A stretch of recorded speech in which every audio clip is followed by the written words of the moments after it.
Okay. Okay, welcome back. How was the weekend? Long? Long is good, right?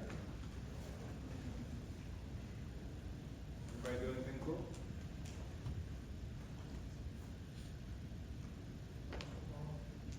The Bears.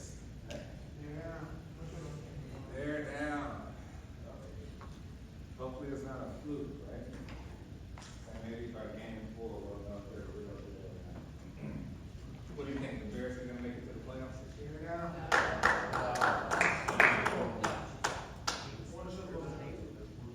a thumbs down over here. I'm a Cowboys fan. Cowboys fan. They haven't been to the playoffs since what year? We make it to the playoffs every year. What's that? We make it to the playoffs every year. Who, the Cowboys? That's true. We just don't get very far. We just don't make it. We don't Alright, well, they haven't been in the Super They're Bowl. I used to be a Cowboys fan, man. I feel like Troy Aikman. One of the most valuable teams in the entire NFL, no matter if they win or lose. Yeah, right, they're number one. Jealous friend. Yeah, win or lose. All right, continuing on, we're talking this week about consumer behavior and how that is transformed into something of value for us as marketers, future marketers, how we can plan according to the behavior of consumers. Also learning that consumers are not just individuals, that they are governments, right? That they are groups, that they are businesses, right? They're not just individuals themselves. And we'll try to get into a little bit of the psychology behind purchasing behavior, what makes you buy what you buy, right? How do you go about a process by which you make a purchase? What do you do after you make the purchase? Post-purchasing behavior. Right? How does that help marketers know more about you? Will you return and buy the same thing over again? You never come back. Right? And the reviews if you're dissatisfied. Right? So focusing on consumer-centric sort of models, what our consumers want, how do we use that information to our advantage, and we also evolve so that we're creating new sorts of desires and wants for you to buy new stuff, and what this all looks like. Also, we'll go through the first sort of assignment for the marketing plan, which is that company profile. So you'll kind of know what to expect. And then we'll watch a video, TED Talk a little later. But let's get into it. Any questions before we begin?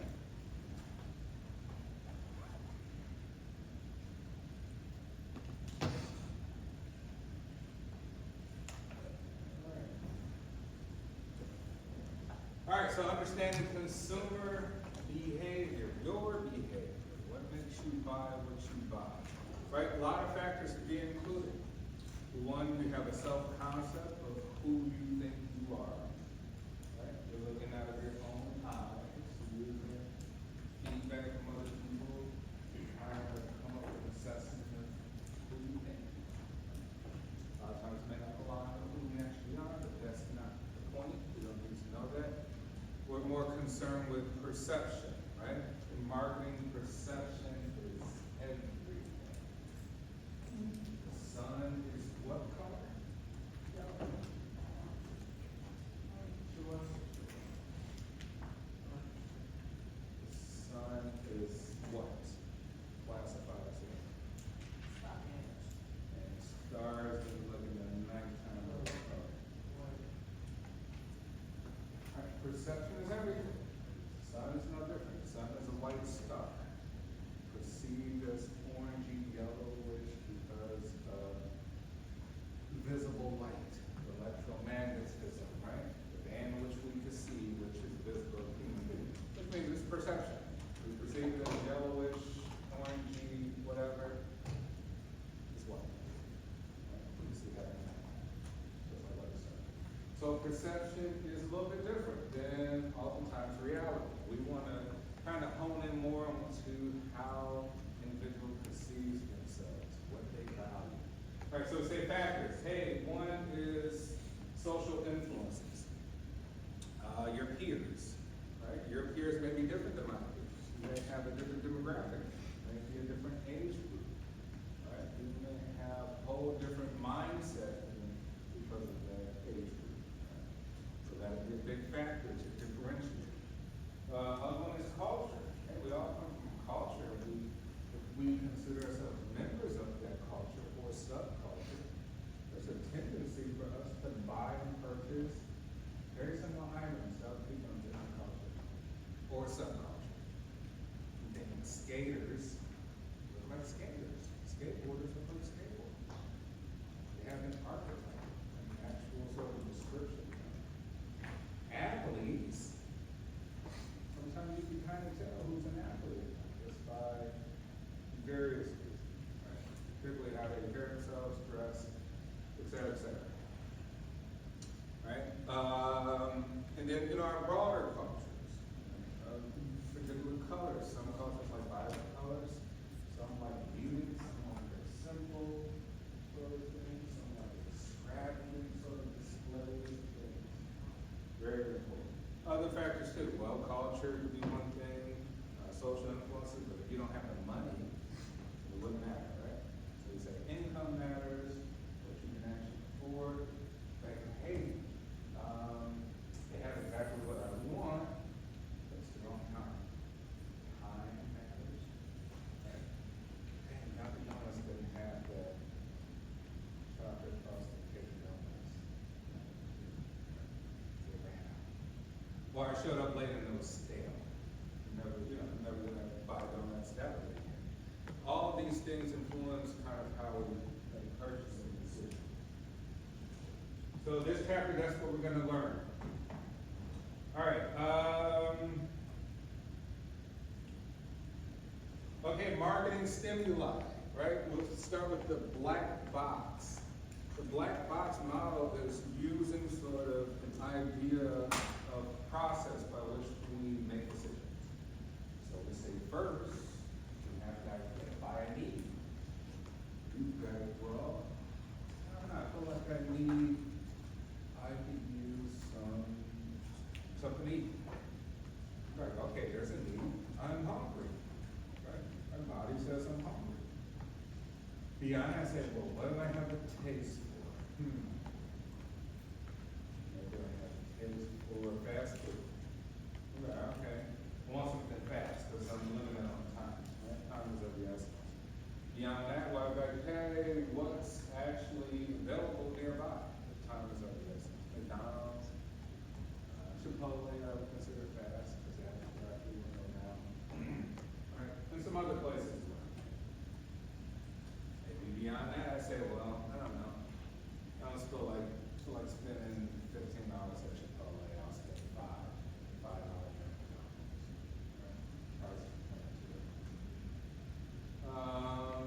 Right, so all these sort of factors kind of attribute to these things. Everything, the product, price, place, promotion, environmental, economic, I just named some stuff, right? Could be bigger things. Maybe we're talking about larger purchases. Think of like Tesla, and you're like, oh, I'm gonna buy it because I get the rebate, right? Governmental rebate or something of the sort. Technological. Hey, I'll buy a Tesla because I like the technology. It's simple, it's integrated. Right? It's cool. The cultural part may be the cool part. Right? Oh, it's cool. You know? A lot of people maybe within your group may not own one. So it kind of creates some sort of uniqueness. And then we have our buyer characteristics in decision-making process. Right? The product or brand. How do you respond? If I only buy Nike for athletic clothes, I'm a dedicated person. For me, I like Ralph Lauren a lot, so I tend to buy Ralph Lauren because I know how it fits, I know the price range, awesome quality, right? And I usually can get it whenever I want it. And then things like timing, amount, and frequency.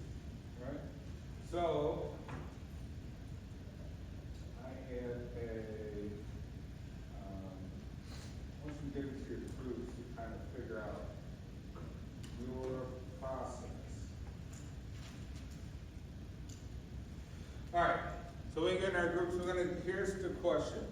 Think of recent purchases or significant purchases. Don't have to be that way. Significant purchases that you made, right? And think of the process by which you made the final purchase and even the post-purchasing behavior. So we're thinking of, well, what was the original need? After that need, why did you select that particular thing versus all the alternatives out there? Did you have to research and use information? Did you have to Google some stuff to get more information about something before you made the process? How did you go about making the final decision? Like pulling the trigger, right? Then, are you satisfied? So name a product you're completely satisfied with. Tell me about all this. And think of one product that you completely dissatisfied with as well. Right? And then also the post-purchasing behavior. If you're dissatisfied, did you tell people that it sucked? Don't go there. Don't yell. You give it a 1 star or 0 stars. And if you're satisfied, did you do the opposite? Right? All right, so let's get in our groups and talk about some things that we purchased, and I can give you a few minutes to work on that.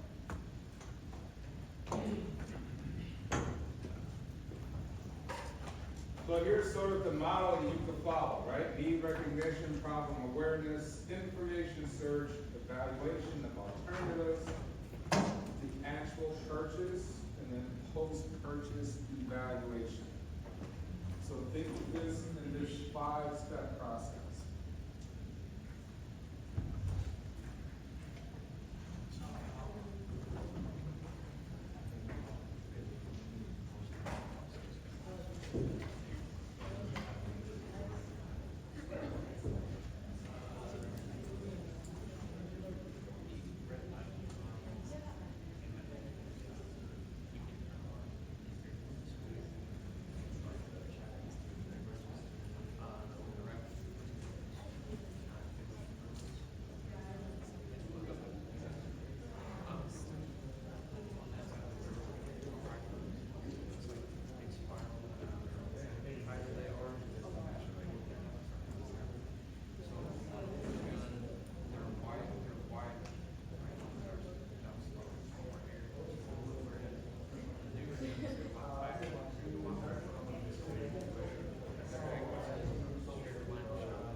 Another thing to consider is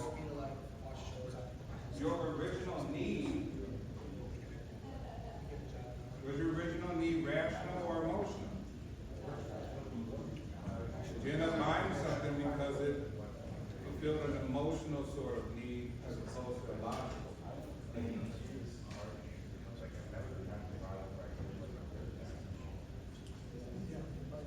You all can come in.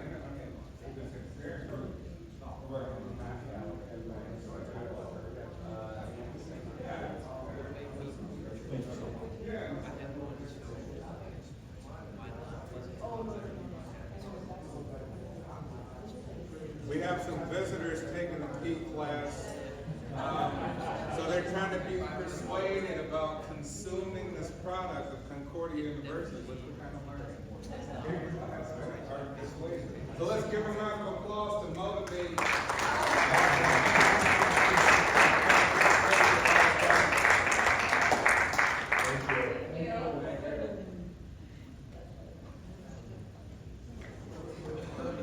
Right, just a simple gesture is going to convince those parents to send their kids to school.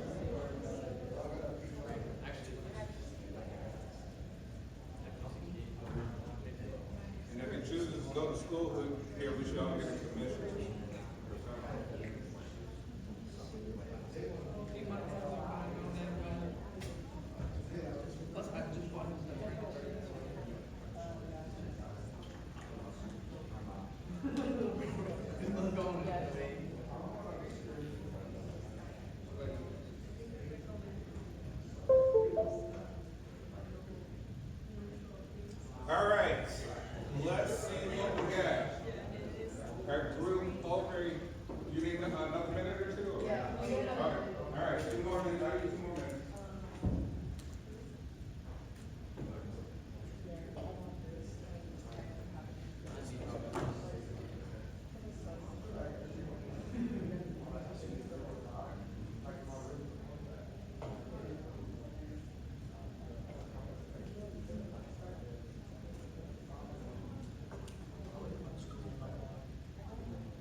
explosives.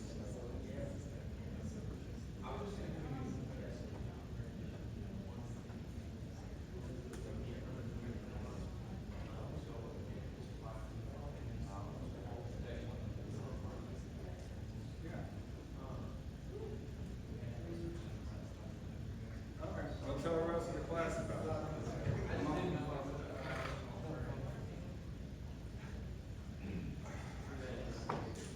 Well, I'm saying there's different types of guns, have different manufacturers, right?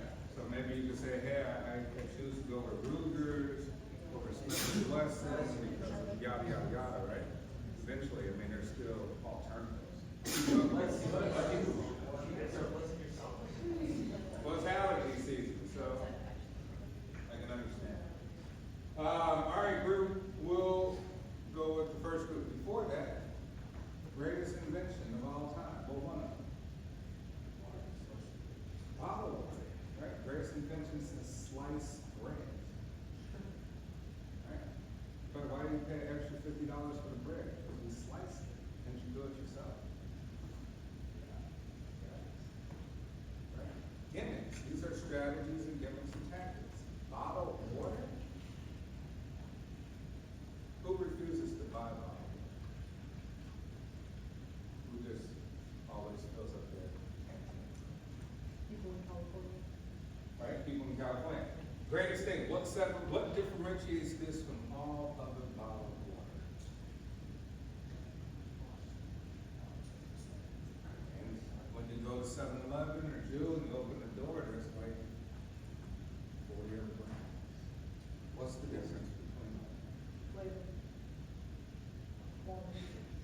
Quality of water? What's the quality?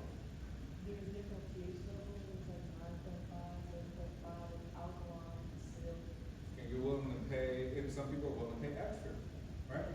You're like, oh, okay, well, add in the alkaline factor. We're being healthy and conscious.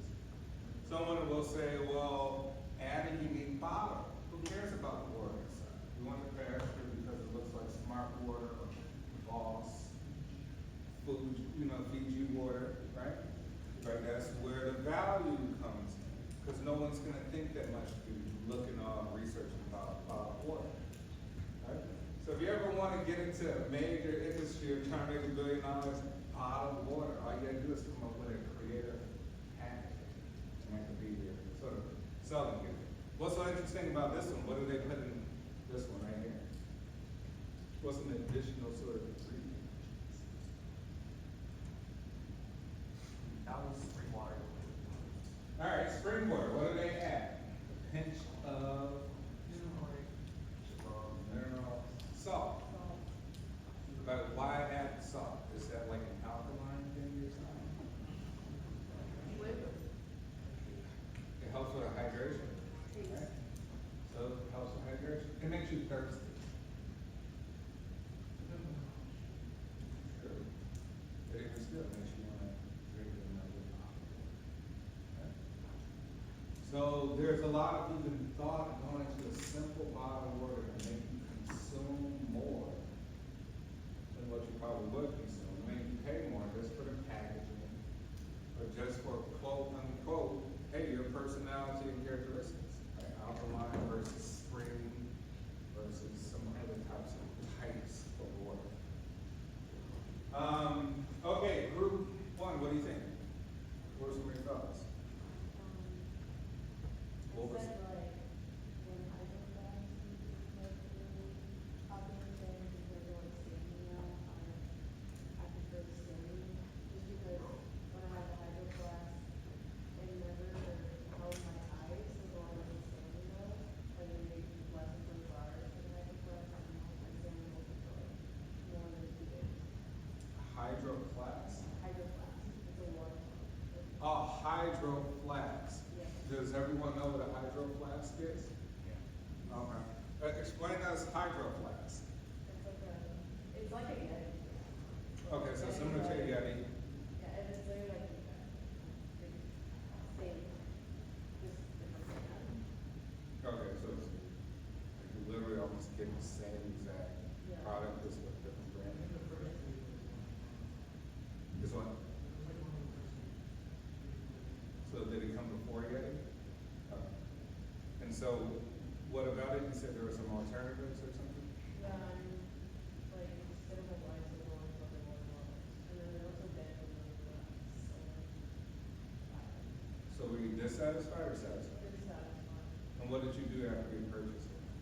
Well, I still use it, because, you know, I don't know what it's. Did you tell people that you were dissatisfied? Yeah, well, yeah, I guess like my friends talk about it, everybody has one, so they think, oh, this is what they're like, this is what I like about it, but yeah. But how did you go about making that decision-making process? Like, were you researching water bottles? Like, what? No, it was kind of just a trend that was going around, and I just followed it. All right, so you say socially, you saw it out there, it piqued your interest, everybody's kind of using it. So if everybody's using it, maybe that's information like, hey, it must be a good thing, everybody's trying it, right? You get it, it didn't, so maybe the quality is not as great as you thought it would be. Do you feel that it's worth what you paid for? No. Okay, so it should have been kind of expensive, I think should have we're been back cheaper. then, okay, so. Okay, but did you do any reviews or anything about your perception? Okay. Was there anything you thought of that you were really satisfied about, product-wise? Yeah, that you really like. Tell me about the MacBook. Like, how did you go about making that decision? I just researched, like, different types of MacBooks, like, the difference between the Air and the Pro, and like, which one is better for my needs. And since, like, I'm not just a college student, I needed to, coding to design, and like, play the games and stuff. And I was like, oh, I need one more storage, more RAM, more higher graphics. But you already knew you wanted an Apple product. Yeah, I know I want to have it. So you're already loyal to Apple based on previous purchases. Okay, and completely satisfied, you feel that's worth what they charge? I feel like they're a little too expensive. But you still bought But it? I still bought it because I know it's gonna last me longer than probably, Dell Okay. and warranty. Okay, yeah, post-purchasing behavior, did you do anything with a review, tell people about it? Yeah, my friend actually was gonna, she, like, I got one that's like the bottle of water meal one, and she just bought the brand new one, and so she's gonna return hers and get the one before, because she said they're basically the same. And Gotcha. hers was way overpriced. All right, so that influenced another person, right, to kind of change the behavior. Excellent. Here, we heard, what, firearms? Yeah, so I recently bought 6 different firearms for, that, we are big hunting, so we hunt deer, turkey, squirrels. We also use like, I talk about firearms, pretty highly wolves so, when, like, we bought them, we had them, we bought them certified different ones. So, What was that retail tell? We going on YouTube videos and look up a bunch of guys with the same guns? no, we went into stores and we actually went to work on the box and, we that out with guns. It shows the bullet trajectory, bullet velocity. They're inside of like, rifling, the title of rifling, strength or able to shoot. There's a lot we look into, but. Depending on the need. Yeah, depending on the need, so sometimes we shoot long ranges, some shoot short, so it just depends on the quality, so. It just really depends, you gotta have a lot of research you gotta do about it. Alternatives, I would say, is just evaluate different brands, because I bought all mine from Mossberg, whenever I looked recently, I just bought them all 600, $600 back, I bought them for 5,400 on Amazon. And I kind of requested an extra $1,500 on 6 guns, but Mossberg has a better certification, so that's why I come with Mossberg, plus they give you a lifetime guarantee, warranty on anything, so if like any part of the gun breaks, you can pay for it, like you new guns with the parts, you fix it, or you can ship it to them and fix it. All right, excellent. Hey, you trust Mossberg, so it was Mossberg all across the board, right? maybe Mossberg make particular guns very well and other guns and the other manufacturers make better. But who wants to even concern with all the different pricing structures of that and send to a top of it? We already know Mossberg, we have a relationship to all Mossberg, right? But maybe after the fact, you're like, yes, nothing got you.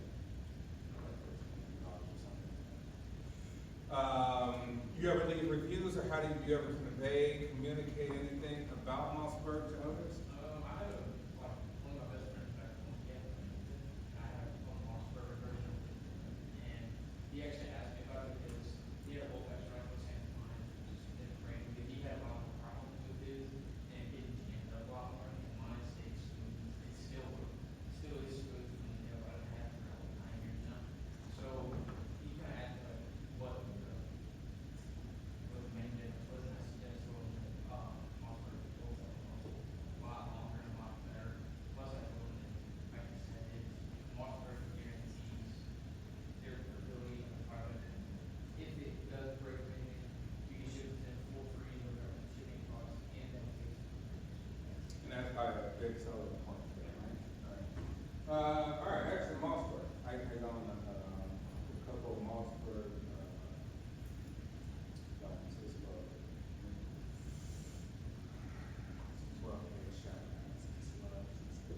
All right, behind you. Purchase that I was satisfied with, my shoes that I'm wearing right now. Which are?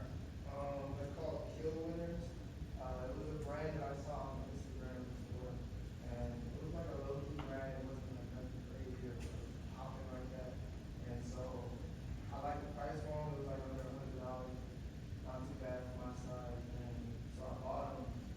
And I'm pretty satisfied with them, they're comfortable, I like the way they look. I just, like when I first seen them, I was thinking of like what can I put together with the shoes, like different outfits and stuff. And I figured like I would buy out, try them out, and I like them. Okay, so you're gonna risk the fact that the brand is not well known, so you're not really sure how they fit. Maybe just let us see the sizing chart, right, true to size, blah, blah, blah. But you feel pretty satisfied with what you paid for? Okay. Anything you do afterwards? Do you share it with other people on links, or you tell people?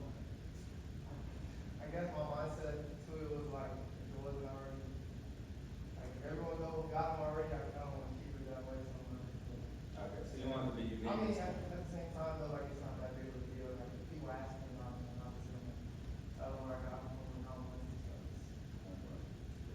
I would recommend them. Okay, in the back. So, it came up to Brad, and this is like kind of my personal, way of saying this is what I was dissatisfied with, what I was satisfied with. What I was dissatisfied with was, the use of, Head and Shoulders, like, for your hair.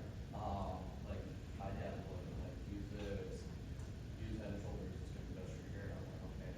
But every time I use it, it ends up making me feel like my hair's thinning out, and it's, Super dry.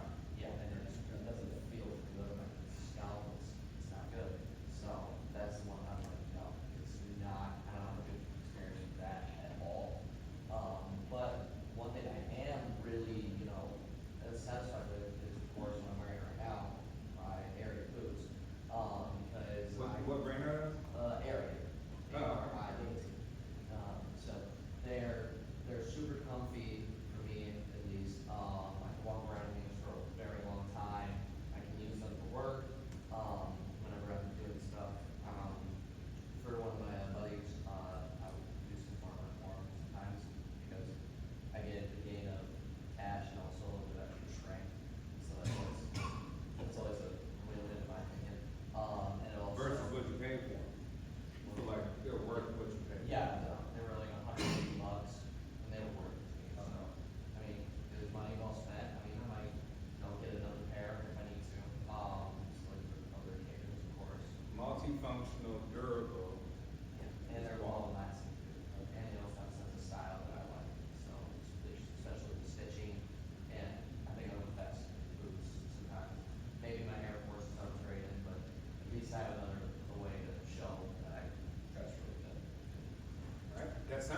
dissatisfied customer. That's a lot of information that you gave out.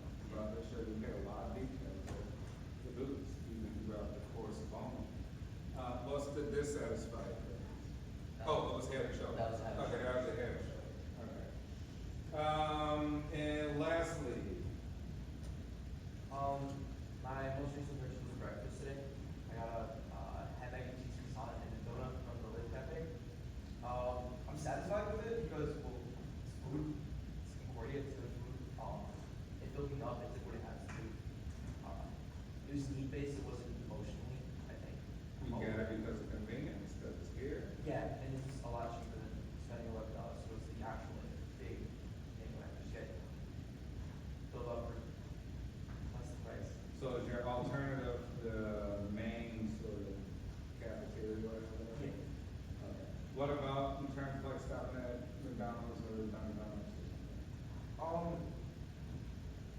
I think it's just like the familiarity that I have with it, that like I already know what I want, so this is what I've been getting for the past few days, so this is what I'm most comfortable with, rather than taking a detour to go to McDonald's and then going back on them. Yeah, so you say, hey, convenience maybe outweigh all those other attributes. Anything you're dissatisfied with?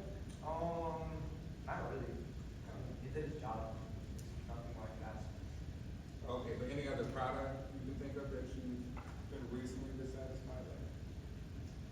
I'll say, maybe my pillow, I guess, it's, I bought it like years ago, but it's just, it's losing its like firmness, yeah.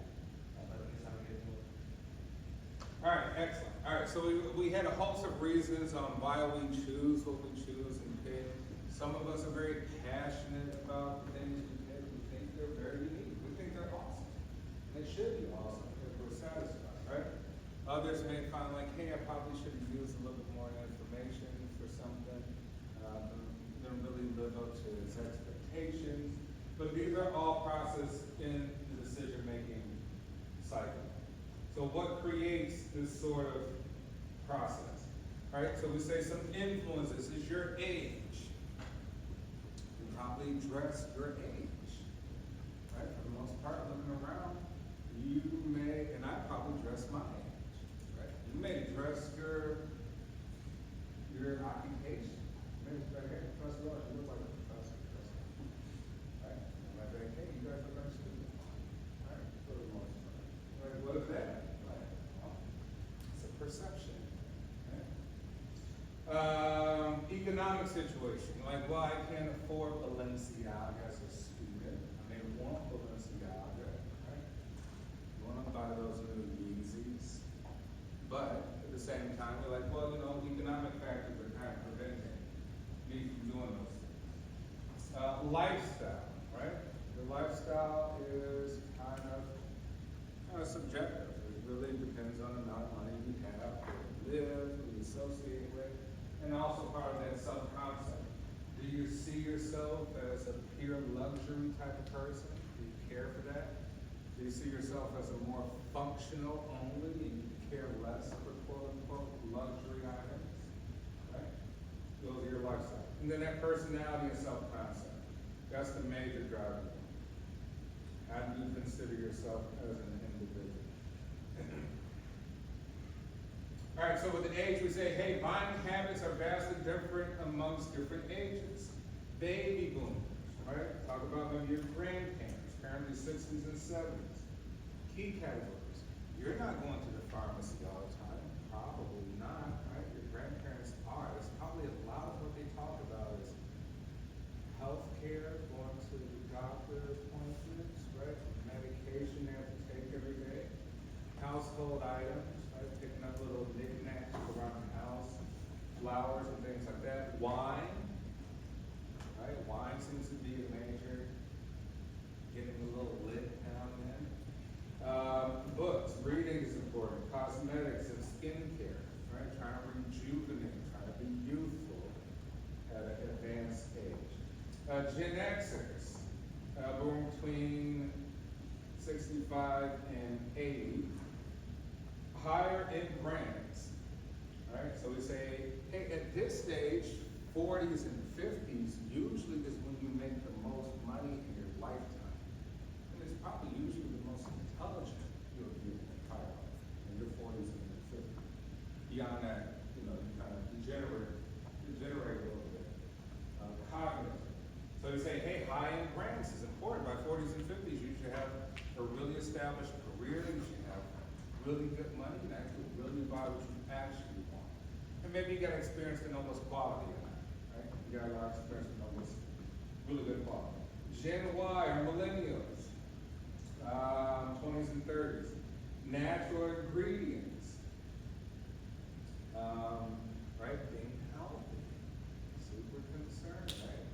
Veganism, things like that. Ethical production, right? Are they harming the environment? Are they harming animals? Sustainable goods. Is it sustainable? And then Gen Zers, which I think probably classify you all, right? Gen Zers. So you say limited discretionary spending, right? Like, hey, I want cool stuff, but it's limited. If I'm lucky enough, this is Nike, right? Maybe Shein and Temu might be a little bit more practical, so I have money in my pocket to do it. Right, we say, hey, the psychology of this is extremely important, even when you're doing like advertising, right? There's a lot of research to show that particularly like commercials for babies, like commercials with cats and dogs. You go on TikTok, right? Most videos are cat videos, dog videos, and baby videos. So if you add that with a product that you're selling, it's actually a pretty good recipe. Unfortunately, if you make the focus the baby, the cat, or the dog, then the viewer would have forgotten what you were selling. We have to use some sort of clever advertisement in terms of making the baby watch the item and look at the item. We focus too much on those things, we become fixated. The colors matter, right? Colors derive some sort of emotional response out of us. We perceive certain colors in different ways, right? Coca-Cola uses red because it draws attention, it's stimulating, it's energetic, just like Ferrari. We think professionalism is identified with what color? Using the word professional. What color is perceived in your mind? White, black, blue. Right? So we say usually the greatest color for professionalism is blue. Usually it's like a cool blue. And that's because we associate anything dealing with professional work with Microsoft, with Windows. Right? We've been using it for so long, staring at a screen for so many hours of our life. That's the first immediate thing that kind of pops up. No. It's usually that blue color, the Windows. Okay, green. What about green? What's the perception of green? Right? We think green is nature-oriented, natural, clean in some sense. Black. I've heard black. What other perceptions you have of the color black?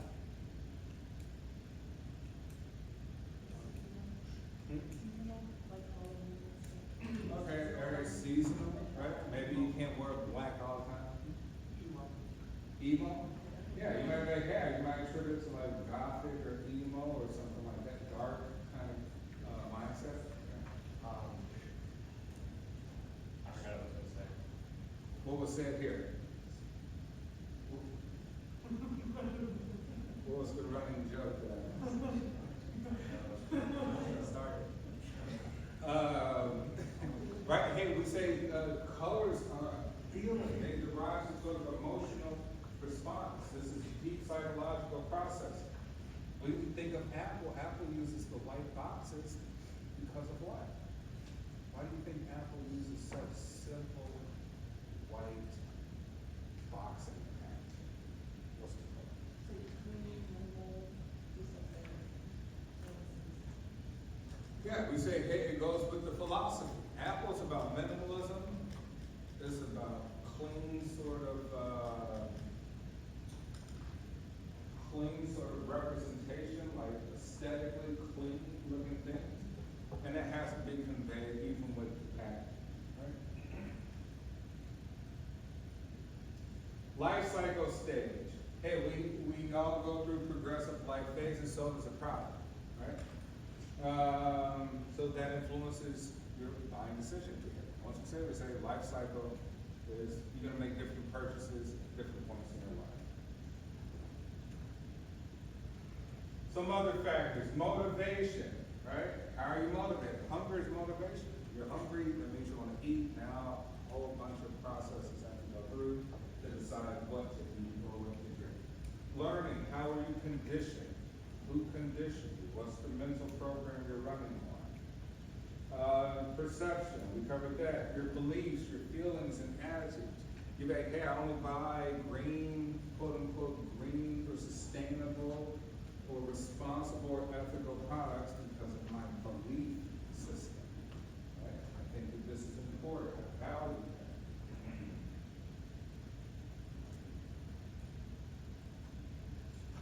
that. And then Maslow's. Who's familiar with Maslow's? Who's come across Maslow's? Tell me about Maslow's.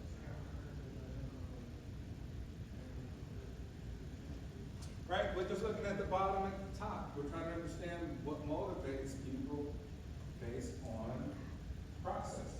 At the bottom, we get your physiological needs. Right? We need food, shelter, water, and security. First and foremost. So that might be a good place to start in order to market or supply something. To be quite honest, these are probably the longest lasting products. I don't see Snickers on anywhere. I don't care what economy we're in. I don't care who's president. I don't care if an atomic bomb eliminate half the country. You'll still see candy right by the register when you check out. So Hershey's and Mars, gag. Doesn't matter, Coca-Cola, gag. They don't have to do anything. They don't have to come out with a new version and all. They don't have to do none of it. They hit the nail on the head. Right, so they service basic needs. Basic. Hungry, you want something that tastes good. That's all that matters.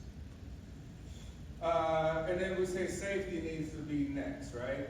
Safety needs are like, well, you need to be protected. You need to feel safe. You need to have a home, shelter. You also need to be in a society where you feel safe. You need police force, military, et cetera, et cetera, et cetera, right? Those are things that can be supplied. We supply the police force. We supply the military. Huge needs. Social needs. What are some social needs?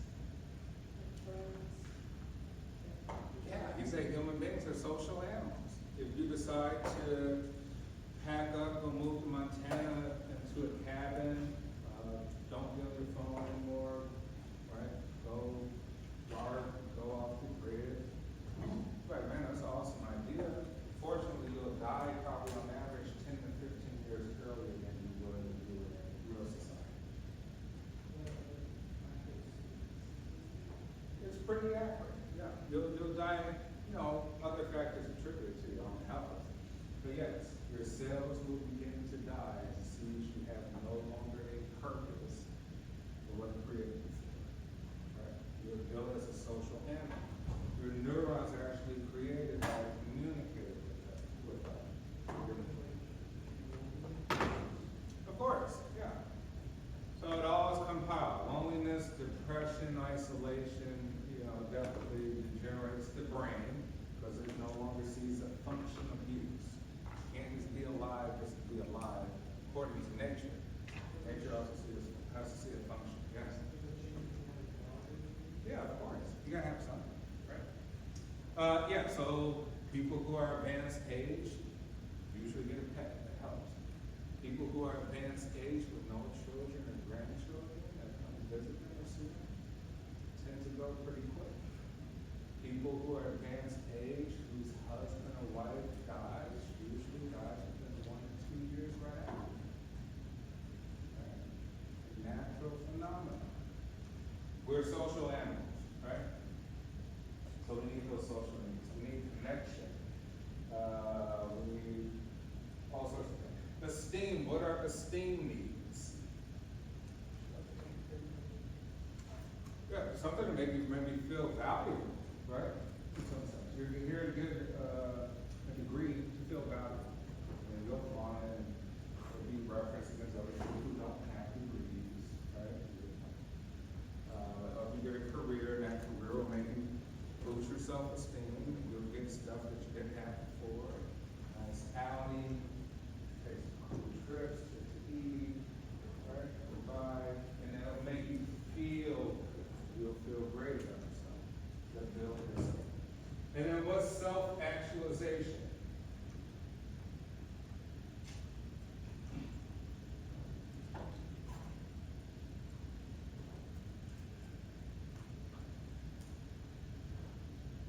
Self-actualization, what do you think? It's at the top, so after you got all the stuff, what will be beyond that? Well, you already got your needs met. What other needs would you possibly want? What about you?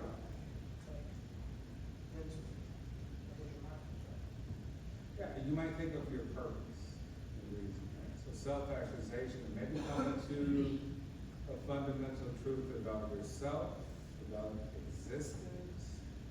Some people may become religious at that phase, right? Some people may come around ideologies they subscribe to, theories, right? Some people may have a sense of purpose in life and they start giving everything back, or maybe they just took everything, they just wanted everything, right? So after, maybe towards the end, there's a whole other need for individuals, right? And we could say, well, we could supply all these different categories with different sort of products and businesses. Maybe self-actualization is church. Say, hey, there's a need for church. There's a demand. Who's going to supply the product? Any church, a temple, a mosque, right? Cathedral, doesn't matter, right? It could be for yoga. It could be for meditation. If you're not into organized work. But there's a need, and we have to supply that. Esteem these. Remember we say, hey, categories. I don't know, go into YouTube and look up all these personal development gurus, right? Helping you build your self-esteem. Right? All the individuals there to make you feel better about yourself. Maybe it's like, hey, learn how to do this and feel great about yourself. Social needs, well, there could be social media, right? You could be people in real life you connect with. Those are being supplied. And then safety and physiological needs. Okay, and then lastly, we'll kind of just touch on this. We're going to watch a video here in a second. So we say perception, the way in which people identify, organize, and interpret sensory information, right? When we say the sun is white, you perceive it as whatever color, right? Your eyes can only perceive in that way using the senses of your eyes. Selective distortion, the tendency of people to interpret information in a way that fits their preconceived notion. You want to reinforce all your preconceived notions. You don't want to have the anxiety of distance. Like, hey, now I'm not doing what I actually believe. I don't like that feeling. So what do I do to make sure I'm good? I just reinforce my beliefs.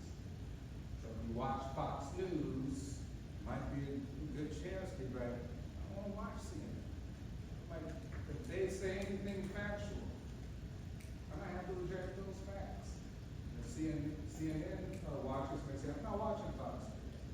Because if they say something factual, I might follow whatever I have to do. So let me just keep watching what I already previously reinforced with my mindset, right?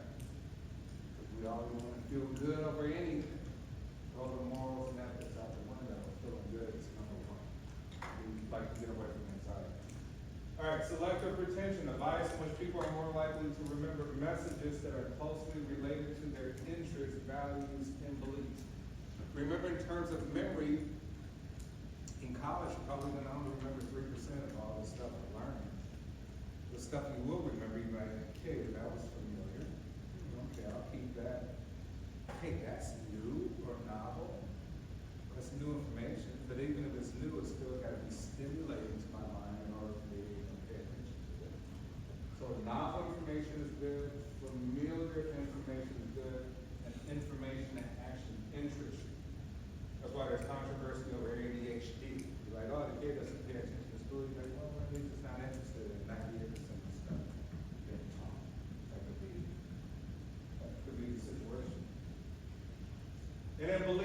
consumers' perceptions towards a product or service, right? We just talked about all the beliefs about the MacBook, right?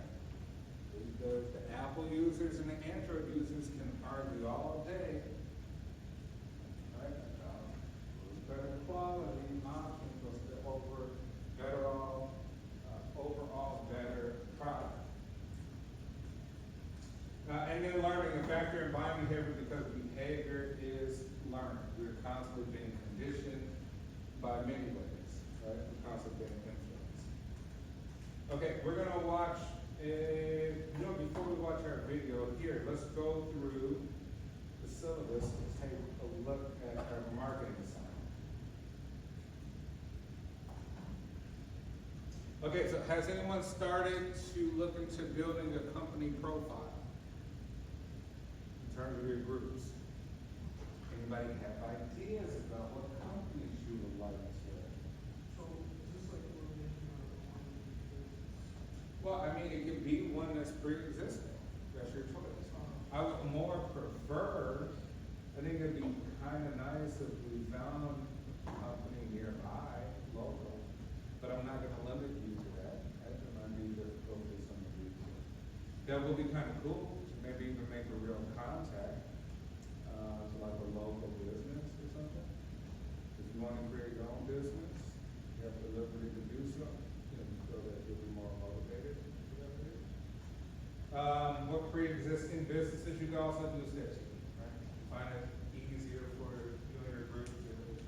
I'm gonna leave it at your own discretion, right? For your own group to decide how you want to go about doing it.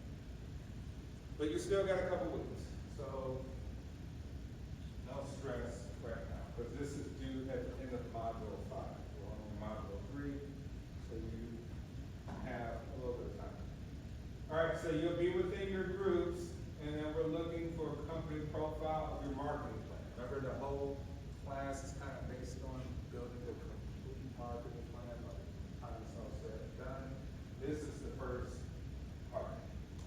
So this is the foundation of your marketing plan project, and then we say all the subsequent assignments will build on all of this, right? But it starts here. So I'm saying choose a small business or not-for-profit organization for your marketing plan. So it doesn't have to be for-profit, it could be a charity organization, foundation, or something like that.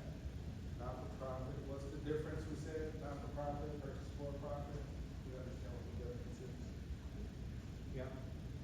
Not-for-profit, you don't have shareholders. It's kind of what it is. For-profit, you have as many shareholders as you like. So look at company name. If you decide to go with, a relatively known company, you can have the industry code from North American Industry Classification System. Not necessary if you want to go something smaller.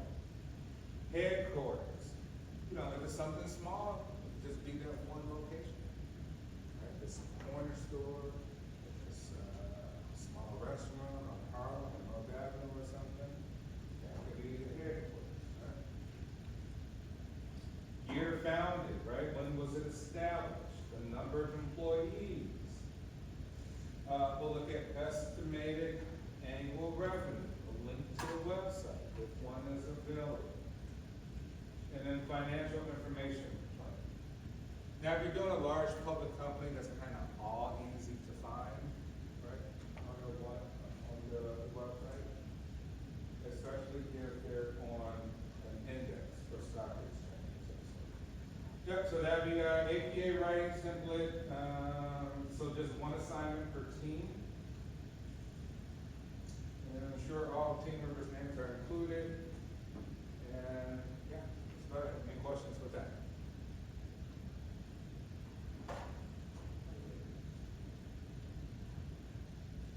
Okay.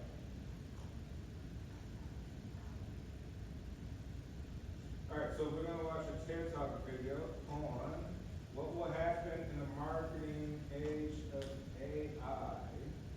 Since we're tend to be in the era of AI, we want to kind of see what's going to develop with this new technology that's emerging.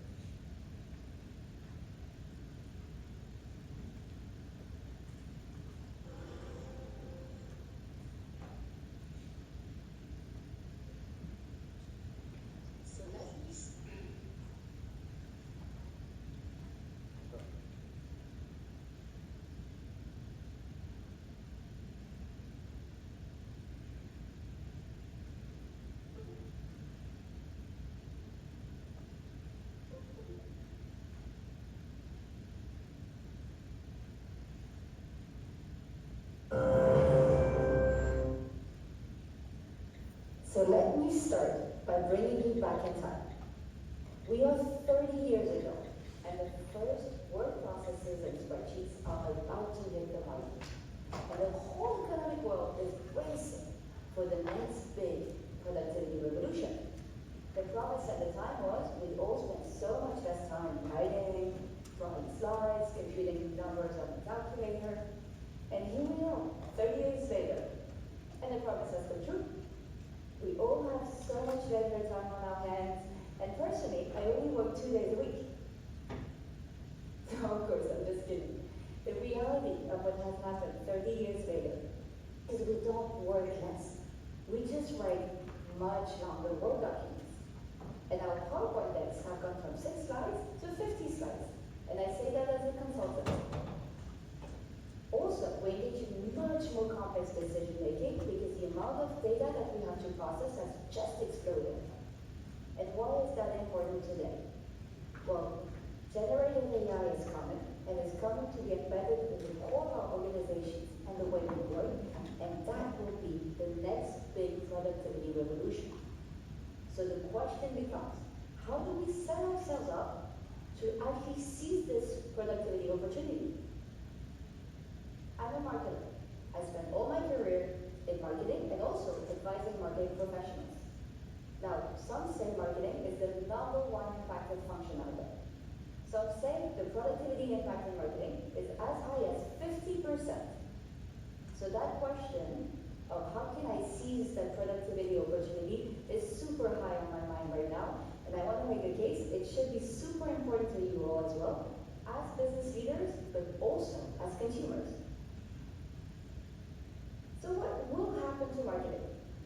Well, marketing has traditionally been a super right-brain creative type of function. That means what? It means we have excelled as marketers by tapping into the emotional needs of our consumers, coming up with that perfect product, that perfect innovation to meet that need, and also then cracking that great message that will convert the consumer at the right place in the right time. Already in the past 15 years with digital marketing and analytics, marketing has evolved from being only right-brain type of generic skills to a few more specialized skill sets. For example, digital marketing or marketing technology. But now the difference with generative AI, it is transforming the core of marketing activities. Now in a recent study that the Boston Consulting Group conducted with Harvard, we found that ChatGPT in its current form already improves the right-brain performance of marketers by 40%. Imagine what that number will be in a year or two from now. So what do you think marketers will do with a day and a half of free time a week? More yoga? More family time? Do you think companies would allow that? Or do you think companies will just let large chunks of the marketing function go? Well, I believe none of this is going to happen. I think if we don't steer that productivity revolution very actively, marketers will invest this time in what they do best. More content and more ideas. Now, if you think of more content, there is a super productive outcome for all of us as consumers. More content actually means much more personalized content. Now think of that email that you're getting from your favorite brand every week. Imagine if that email was 100% tailored to you. Means only images of people your age and gender, even to people who wear t-shirts of your favorite rock band, every product relevant for you, and even a human-like experience powered by a bot. That is certainly a productive outcome. But there is also a very negative outcome for us consumers here, and that is content overload. How many of you already feel chased by the same content over and over again online? Now imagine if that content chasing you, if that amount of content chasing you just explodes. And imagine if that content chasing you also all sounds the same. Now why is that a risk? Generative AI has been trained on existing content and data. Because of that, it reduces divergence of outcomes. And that granularization of marketing is certainly not the productive outcome. So what is the solve here? Well, I believe marketing, but also every function out there that is being impacted by this productivity revolution, needs to grow a left AI brain, grow and fast, and also identify and protect its top right-brain talent. Now you're gonna ask me, what do you mean by growing a left AI brain? Well, I mean the function needs to strategically reskill and reorganize to embed people that can build, use, and diffuse predictive AI tools in the heart of decision making. I mean for marketing, building teams of marketing data scientists, marketing data engineers that build solutions that can be distributed to all marketers to, for example, unpack performance and predict outcomes. Imagine in marketing being able to understand what audience creative couples are really hitting it up in the market, or what product is working with which consumer and why, or how is the marketing funnel evolving. I recently partnered with a consumer goods company that did exactly that. They decided to grow a left AI brain advantage. We helped them build tools that were diffusing the entire organization that helped every marketer predict for every marketing initiative what was going to be the sales outcome, how the consumer behavior is going to be impacted on every channel and every touchpoint, and go deep in unpacking execution insights to understand what creative was working and why. That created a super virtuous feedback loop in the entire organization. It also took building a team of 30 plus left AI brain marketers that built these tools, customized them, and also in turn upskilled the entire organization to use them. But the teams are only a part of the puzzle. I see too many companies out there embarking on this journey, just training their algorithms and models only on their current content and data. Now, if you do that, the risk program is to be trapped in your current territory. Concretely, imagine you're a brand that is super strong with millennials. There is nothing in data and content existing on millennials that will help you to be successful with Gen Z. And in turn, if you're never successful with Gen Z, you will miss out on important innovations and trends that will make you stronger with millennials. So I advise every company out there, think outside of the box. Think outside your direct ecosystem on who could be super relevant data and content partners for you. Imagine you're a construction company and you decide to market to architects for the first time. You have zero data on architects. What do? Who has data on architects? Other construction companies, but they're direct competitors. So where do you go? Well, you go outside your ecosystem, potentially, for example, with financial institutions, insurances. You can set up a federated model with them, train algos on that. That will in turn make you much stronger to market to a new consumer segment. And so, are you done? If you have that, if you have that data, if you have those skills, are you done? You have that left AI brain advantage? Well, no, actually you are not. If you do that, there is a risk you give all of your right brain to generative AI, and in turn run a real risk of losing that divergence, losing that super strong brand identity, being trapped in that brand equalization of marketing I was talking about a minute ago. In the Harvard study we conducted with the Boston Consulting Group at Harvard, we found that when people over-rely on generative AI, the collective divergence of ideas drops by 40%. Concretely, that means that new ideas don't come to the surface. It means that true innovation is being stifled. So what is the solve here? Well, you need to identify the true artists, the true differentiators, the true innovators of the function. Now, if you've ever worked in marketing, you know who these people are. They are the ones that always disagree with you. Now, you take these people, and you need to strategically reskill them to use AI well. For example, to be inspired by new ideas, to be inspired by new trends, to also crack fast prototypes, to multiply their impact once they've cracked it by idea. But you need to protect them and teach them from using the AI to generate and originate original ideas. For that, they have to use their human brain to keep those human juices flowing, and that in turn will protect the identity of your brand and your differentiation in the market. So I want to close with an advice for any marketer out there. What are you good at? Are you super creative? Are you the true innovator in the room? Well, if you are, cultivate that. That will be your superpower. Do you like data? Are you super rational? Are you super fact-based? Then you should specialize. You should grow tech skills. You should be investing in predictive AI competencies. But right now, every marketer out there needs to choose their brain. Thank you. All right, class, we'll end off with that. Using AI is just a complementary tool, but also using our own brains to innovate still, come up with new ideas on top of the AI. Right, so they say, hey, AI is wonderful. It can support us and give us a ton of information that otherwise we would have took all this time to get. Who doesn't want it, right? That's more efficient, less time, less money for businesses.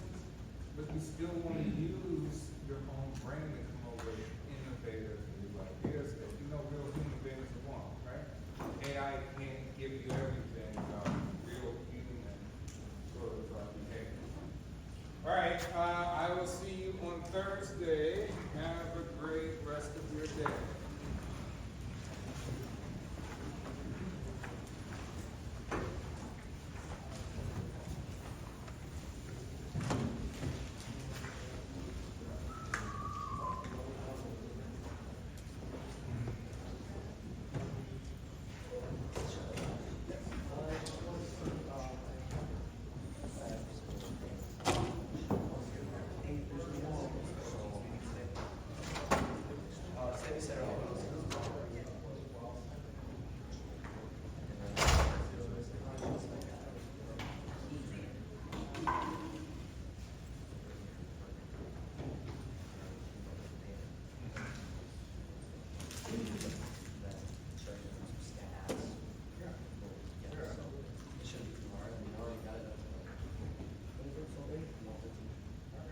Right there, the 150, right?